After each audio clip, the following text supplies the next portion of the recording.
Welcome to Middle Age Can Be Your Best Age, the show designed to help make middle age your prime time of life by defying the notion that once you reach 40, 50, or even 60 years old, your crowning achievements are all behind you.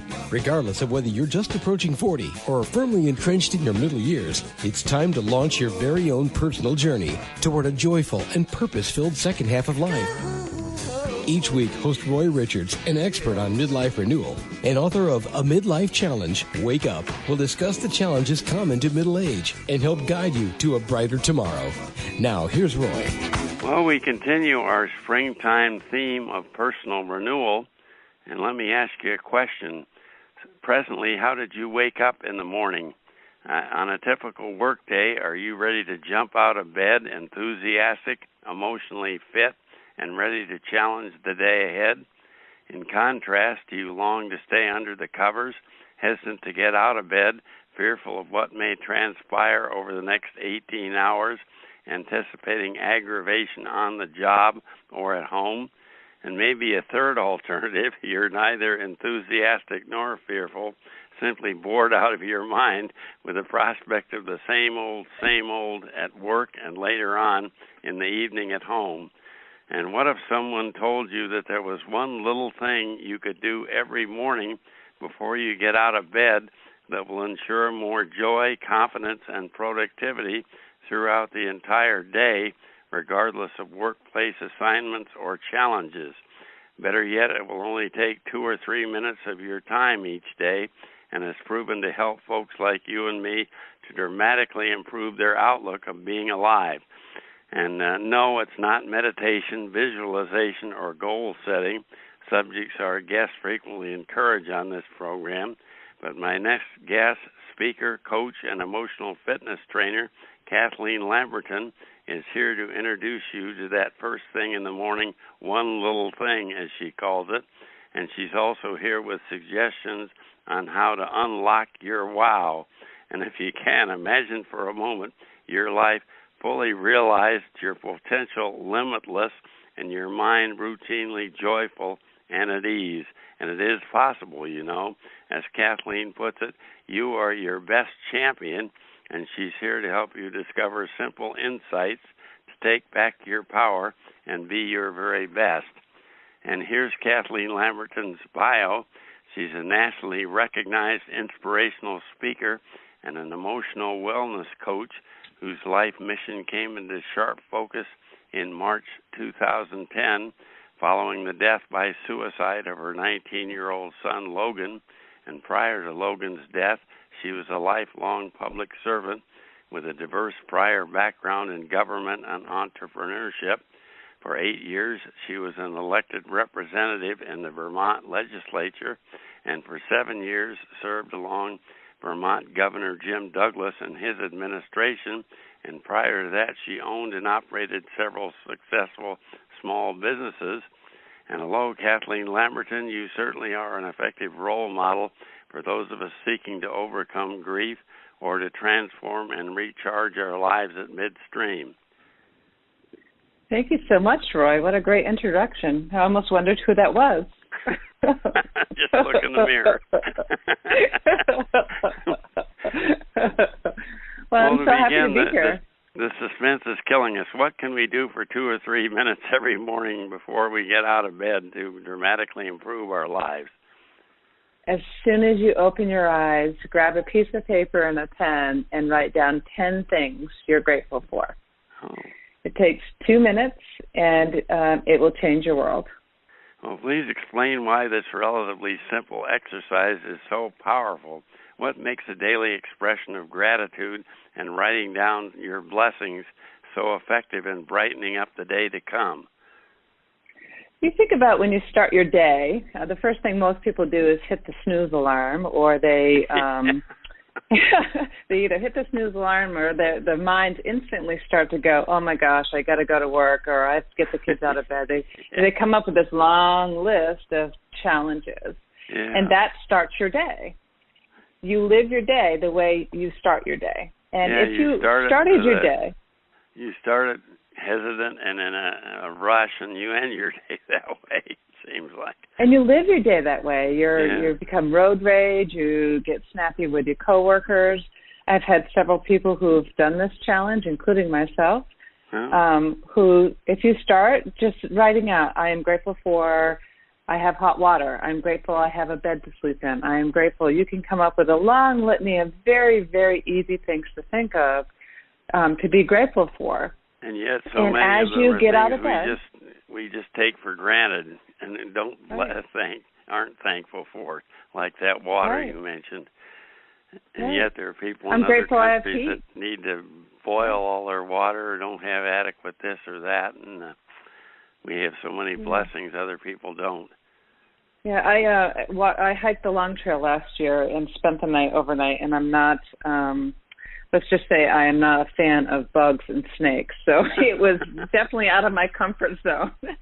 And by the time I got home, the first thing on my gratitude list was, I'm grateful I don't have to walk around every day with everything I own on my back. I'm grateful I have a hot shower.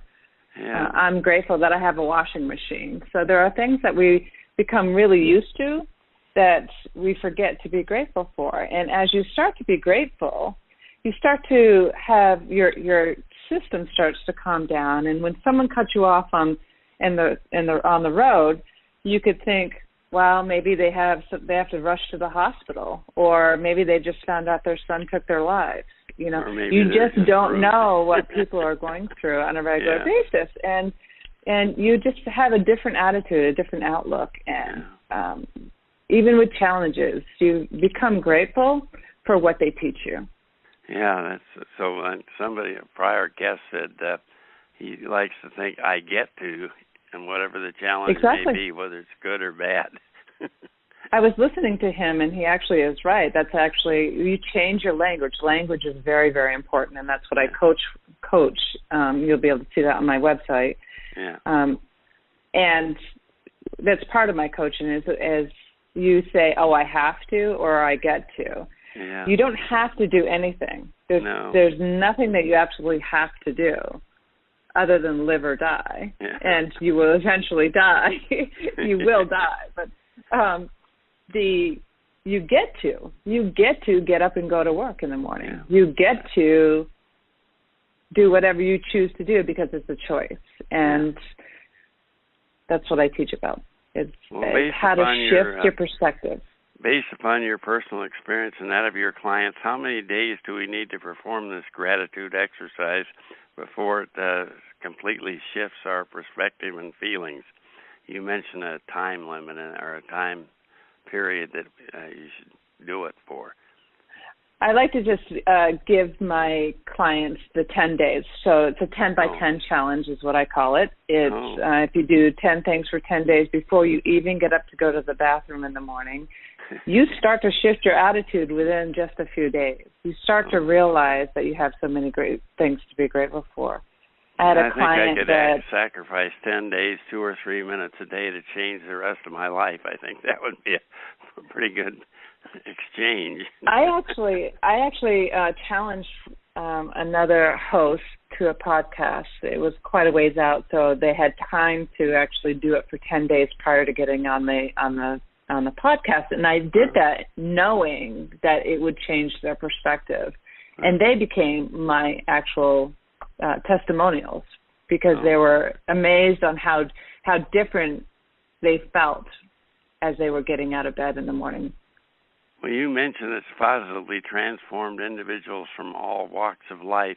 Can you cite one or two examples of people that exercise helped? Yeah, I have a client that I worked with that served in the military and overseas, and he was deployed at least twice. I think it may have been 3 times. Also was a first responder, worked in law enforcement, and is now retired.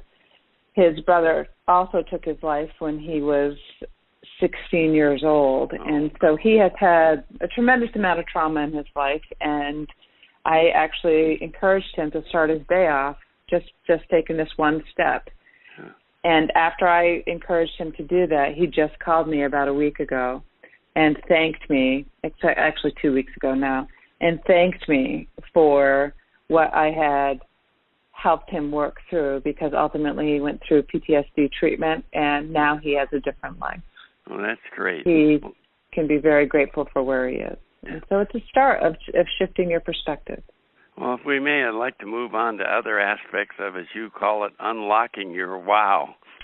Let's begin with your own personal story, and get the sad part out first. Yeah. On your website, CathleenL.com, you describe how your son Logan's suicide cracked me wide open, as you put it. What crossroads did you face, and what choice did you make? I think this is so moving when you read it on your website. Well, so many people think that I had a life of leisure. I was, as you mentioned earlier, I was an elected official. I worked for the governor. I actually ran the largest commercial contractor association there was in the state of Vermont for 9 years. And plus, I was a business owner. And most people thought that I had the world together until I didn't, when Logan took his life at 19.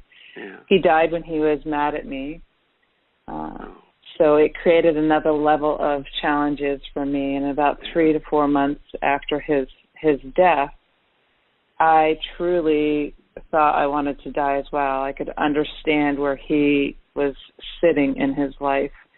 And I was laying on his grave just wishing for whomever took him to take me too, because I felt so alone and so isolated and so just distraught. And it was at that moment that I received a sign from above that I heard the words, "You've got the voice, you've got the connections, do something with this." And so it was at that moment that I decided that I couldn't die with my son. I wanted to honor him, and I wanted to help other people shift their life from trauma to triumph. And that's wonderful. Throughout my healing process, I have helped several people, and I invested my time in trying to educate people about signs of depression and suicide and sadness. And more than 80% of the society lives in sadness. Every 12 minutes, there's a suicide in the United States. Yeah. And if I can prevent even one of them, to make it every 24 minutes, which my goal would not be that minimal. I just saw something last night that said there are more deaths from guns by suicide than there are from murders or other people shooting a person. Right.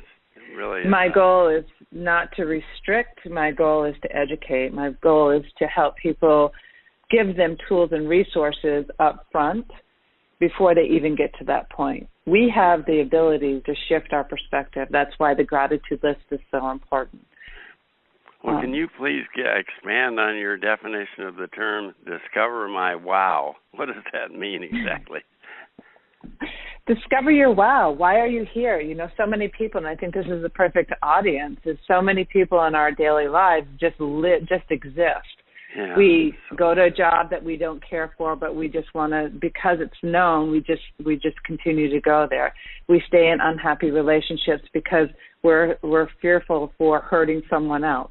We raise our children, and then at middle age, especially women, middle age, they're thinking, okay, now what do I do? I've been a wife, I've been a mother, and I've got a career that I really don't like. What about me now? And so discovering your wow is really investing in what is your purpose? Why are you here? Shifting your thought process. My coaching, which I am giving a deal that anybody who types in the subject line that goes to my website at CathleenL.com will get 20% off if they put on in the subject line best life. That's wonderful. Yeah. So my coaching is really I learned from Jack Canfield. He's a mentor of mine. He wrote Chicken Soup for the Soul and Success Principles, and I'm a certified trainer in Canfield methodology. And it really helps you remove the limited beliefs, your blocks, the cords that we hold on to, our traumas that we've had from childhood. You remove those. You eliminate that, and you find your purpose, and you go for it. You step into your fear, and you move forward. It's amazing. But you mentioned, of course, you went through a personal tragedy, and a number of other people have gone through trauma, but you don't really have to wait until you have a trauma. If you're, like you said before, simply bored and wonder what's next in my life or dissatisfied with your life and today, you can still, I assume, undertake this intuitive coaching exercise with you to improve your life. You don't have to wait for a tragedy, in other words. Right. We re-victimize ourselves. And what I mean by re-victimize ourselves is we have learned behaviors from our childhood. That doesn't mean they're wrong or right. That just means most of the times it's not what we want. But we follow it because we know it. And trauma is defined not as not limiting, but trauma is defined on what affects you in a negative way. Yeah. My trauma is different than someone else's trauma. If someone goes through a divorce, someone's dealing with a sick parent that they have to care for. Someone loses their job could be a trauma. I mean, there's all kinds of traumas out there. Exactly. So when people think of trauma, they think of really disastrous, awful things like sudden death, which I send you my condolences for your daughter as well. Well, on your website, you offer services as an intuitive coach. What is intuitive coaching, and what is it designed to help us accomplish, and how does it work? So intuitive coaching is, right, I do energy healing as well. I am an energy healer, and I'm a certified what's called RIM healer, which is regenerating images in memory. And those energy healing modalities are natural modalities where the client participates, and then I also do healing. That's the removing of the limiting beliefs. That's the removing of learned behaviors. And once you release the attachment to those learned behaviors, you can shift your perspective completely. And so we often don't take steps because we're scared. And so I intuitively guide people based on what I receive and what I'm able to pull out of them through the healing process. I'm able to guide them based on what their purpose is. I'm not telling them what to do. I'm able to guide them. So they're the ones that are making the choices. I'm just helping them move through that. Yeah, I love the way you say you empower people to tap into the divine energy to uncover the deepest aspects of who you are, your intuition, in other words, or your higher self. I love that description of intuitive coaching. But we all have intuition. We all have the ability to empower ourselves. And most of us ignore that intuition and continue to just move forward on their day-to-day mundane, sad lives. Yeah, all too many of us do that. Well, in addition to the 20% discount you talked about, you have a great free offer. On your website, you offer visitors a complimentary 30-minute intuitive coaching discovery session, as you call it. Where should our listeners go to sign up for this to schedule this session, I guess, to your website, or how do they do that? Yeah, there's a few different places where they can reach me. Primarily, the best place to go is my website. It's CathleenL.com, and Kathleen is with a C. So it's CathleenL.com. It's an easy website to remember, and if you go to the website, you can sign up for anything there. You can also follow me on any social media outlet. I'm on Facebook, Instagram, LinkedIn, Twitter, most social media. That's great. Well, tell us a bit about your inspirational speaking. I understand you speak both to groups as individuals and in professional and workplace settings. What's your primary purpose in each of these settings?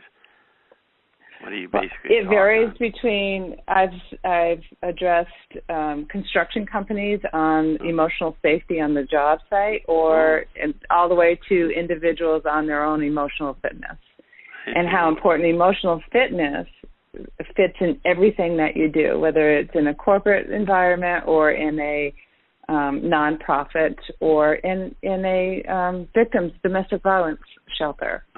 your emotional safety, your emotional fitness is the key to your success. Yeah, that's so true. I also know that you note on your website and workplaces you talk about creating a healthy and productive work environment for team success, and that sounds like a great thing that some company for all their employees might want to retain you. How does someone get in touch with you to arrange having you come give a speech? Go ahead and go right to my website at CathleenL.com, and you can just click on one little button there that says Contact Me Today, and I will get right back to you, or someone from my team will get back to you, and I'd be happy to work with you.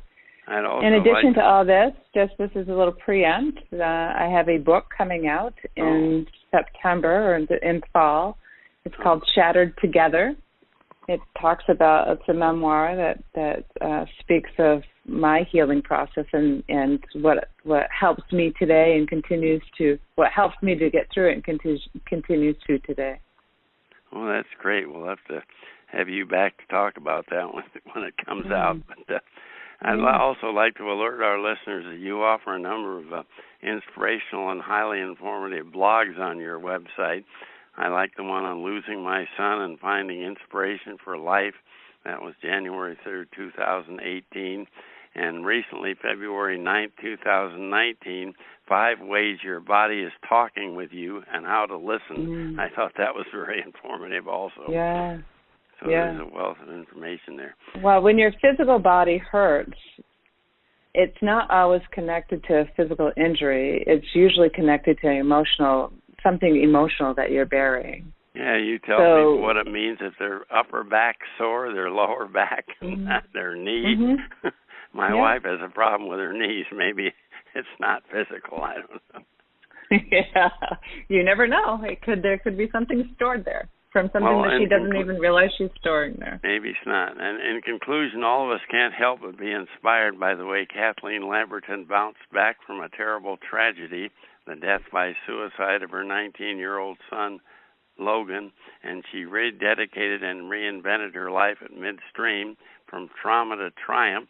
And as a blessing, her stated purpose in life now is to help others like you and me redesign and create our own lives filled with joy, love, and abundance. And Kathleen reminds us that inside each one of us is a champion. You can conquer your personal pressures and emerge victorious and empowered. You can redesign your life to heal from trauma and grief, or simply to overcome frustration and lack of forward movement. And you can build for yourself a life of personal fulfillment in service to yourself and to others. And if you're not serving others, you really aren't renewing your life, because that goes along with being personally fulfilled. You really have to do something for other people as well. And you can walk a path of divine light, joy, and harmony. And similar to Cathleen Lamberton, my wife Gloria and I suffered through a personal tragedy when our adult daughter Kristen was killed on the final day of 2006 when the small plane she was piloting nosedived after picking up a banner she was scheduled to fly over the San Diego Chargers football game. And that tragedy in no way prevents us from expressing gratitude each day for each other, our nice home, our freedom in America, our wonderful son Jeffrey and his loving wife Amber. And expressing gratitude each and every morning before getting out of bed is an excellent way to launch your day in a positive direction. And if your life today is anything less than joyful, enlightened, and loving of self and others, I highly recommend you visit Kathy's website and schedule your complimentary 30-minute coaching discovery session. And once again, that address is CathleenL.com. And thanks a million, Cathleen Lamberton, for stopping by. And please continue to spread your uplifting message far and wide. Thank you so much, Roy. I really appreciate this, and I've enjoyed this. Well, and our next segment is for those of you who would like to supplement present income, maybe even quit your job eventually or soon to make money investing in real estate. And I don't know about you, but my wife Gloria loves to watch those home improvement shows on TV. A couple buys an outdated or run-down house. sometimes an outright dump, then seemingly by magic through labor of love and help from a few highly skilled contractors, turns them into a show place and sells them for a big profit. And how about you? Have you purchased a book, watched a TV infomercial, or attended a seminar that promises you will get rich from house flipping, buying a house not to live in, but rather to sell in the near term at a big profit? Well, it looks and sounds great, doesn't it? Low risk, high reward. Does it work that well in real life? Well, to answer this question, I've invited as my next guest real estate expert Dan Lieberman, and as president of Milestone Properties, Dan has spent the past 3 decades acquiring, renovating, and managing rental properties in the San Francisco East Bay area. He's a turnaround expert, helping rental property owners increase their rental income while improving operations and reducing costs. And he's an accomplished keynote speaker and seminar leader. He presents regularly at industry conferences and other venues, as a host of his own weekly podcast, Strategic Landlording, and author of the acclaimed book, The Effective Landlord, How Owners and Property Managers Can Attract Better Tenants, Raise Rents, and Boost Their Bottom Line in Any Market. And hello, Dan Lieberman. Welcome to Middle Age Can Be Your Best Age. Well, thanks for having me. Well, let's begin with the basics. A few folks, including me, may not fully understand what the term house flipping means. Can you please give us a quick explanation of what this is? Well, sure. I mean, basically, house flipping is buying a property that has the opportunity to add some value to it, renovating it, making it more attractive, and then selling it quickly. Usually, if you buy and sell the house within a year, it's considered flipping. Oh, I see. That I was wondering what the time limit of that definition is. Well, in your promotion, you tell us that home improvement and house flipping shows on TV are misleading because they don't tell you all the facts. What are some of the crucial considerations that they leave out? Well, they usually show you, what it costs to buy, what it costs to fix, and how much money they made selling. Yeah. But the biggest part of this that most people experience is the cost of financing, getting the loan, paying for the loan, the interest and carrying costs. Also, there are sales costs. So even if you sold the home for $300,000, you might have $15,000 of costs. Yeah. And when you put all these things together, not counting the other things we'll talk about, what looks like a $50,000 profit on TV might be more like a $15,000 profit when you're done. Yeah. What about all the unbilled time and energy you put in? And then also, as you point out, these contractors on these TV shows are probably getting free promotion, and they're probably giving a special deal or maybe not even charging at all, whereas you and I would have to pay a lot more. Exactly. I mean, most, in a competitive market, most contractors are bidding, decent prices, but these guys all get deals. So. Yeah. Well, bottom line, would you advise listeners who wonder if house flipping is a good option to invest? Should they avoid it at all together, or are there, under certain conditions, does it provide a nice return on investment? And what special skills and experience and mindset are required to turn a consistent, healthy profit from house flipping? Well, I was a house flipper myself for a number of years before I got into doing the rental real estate. But so you can make money doing it, but part of it is, real estate is a cyclical business, and we've been in an upcycle for a number of years, and at this point in the cycle, there's a lot more risk than there is reward potential. So, I think you frankly could do better going to Vegas and putting all your money on 23 Red and than doing house flipping right now. Yeah. Well, in your promotion, you advise that long-term purchase of rental properties is a better investment than buy and flip properties. Can you please tell us why? I guess one of the is that point you just made that now is maybe not a good time for. Yeah. Well, so I got into rental property mostly because of the feast and famine aspect of house flipping. So, there's a time when you make good money, and then, frankly, there becomes a number of years where by the time you buy the house and put the money into it to fix it up, you're not making any money, at the time of sale. So you're taking a lot of risk for little to no reward. Yeah. So I basically moved over and started applying the same skills into small rental properties, nice. Whereby, upgrading the kitchen, making the unit more attractive, you could rent out the property and get a higher rent. And the nice thing about that is whether the market goes up or down, you don't have to sell the property because you're not sitting on a bleeding piece of real estate. Yeah, and even if hard times, your rents are locked in most cases through leases and stuff, so that would be a good benefit as well, I would think. Right, and even if they go down a little, your paper wealth may fall, but the rents usually don't fall down that much, maybe 10%, not a huge amount. Well, let's talk about a few tips on how listeners can get the most bang for their buck, as you put it, by buying and improving rental properties. Say a listener wants to start small with a fairly modest investment, but ultimately create large holdings. Where should they begin? What type of property should they buy first? And how do you suggest they scout out the first property to buy? Sure. Well, I think everything in rentals is magnified. So I would start with a smaller property, maybe a 4-unit building or even a duplex, but usually for under 10.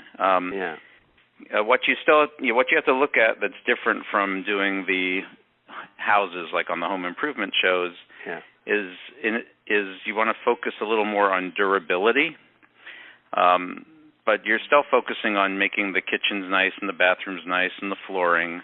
But you have to look at things like, putting in toilets that don't clog easily or countertops that will, hold up to wear and tear. And the other thing is, as the unit gets larger, as the buildings get larger, you want to focus on common area amenities versus just the in-the-unit amenities. Yeah, I like how you point out that you renovate and update certain items that people see when they're visiting the facility, or maybe to review it for the first time, and you concentrate on those things first, and maybe you don't have to renovate everything at the same time. Yeah, and the other thing that people don't think about usually is they're still focused on the physical product. Yeah. But when you're doing rental property, you can think of more the hotel analogy, where there's a whole bundle of services around it. So, what you do can also add value. I love in your book how you talk about focusing on the experience, so that when people, just like the hotel you mentioned, that people get a premier overall experience when or through word of mouth that's conveyed to others, and that way it's not just the property itself, it's the whole experience. Exactly. I mean, the thing with rental property that properties are valued on their income, and so small increases in income can actually do a fairly large increase in value in the property. Yeah. And what we found is creating, you go back to, like, I call it the Starbucks experience. Why when people go to a Starbucks, there's a line, and yet the coffee shop next door, which sells just as good coffee, might have 2 or 3 people in it. That's so true. And it's the whole, experience that surrounds the product. And that's what we try to do. We look at what we call the theater of property management. What's the experience going through? We offer things like customizing options, which people can't get in other places. Little things that really just make it special. And when you're sitting there thinking, do I rent here or do I rent somewhere else? And even if here costs a little more, if there are things like the ability to, paint specific colors or the ability to add certain items, and the other one doesn't have it, you may be willing to pay a little more for these custom items. Yeah, but it makes the person feel special living there. It kind of increases their own self-prestige, and I mean, it may sound silly, but I think that probably influences a lot of people. Yeah, it's true, and also the more someone, customizes their home, even if it's not big changes, the longer they tend to stay because it's their home, not just a generic apartment they're renting. Well, here's a set of chronic problems for stressed landlords. How do you first screen out potential bad tenants? And maybe even more important, how do you get rid of problem residents? There seem to be so many restrictions on evicting people these days. Certainly. Well, I think on the screening side, the first thing is you have to take screening seriously.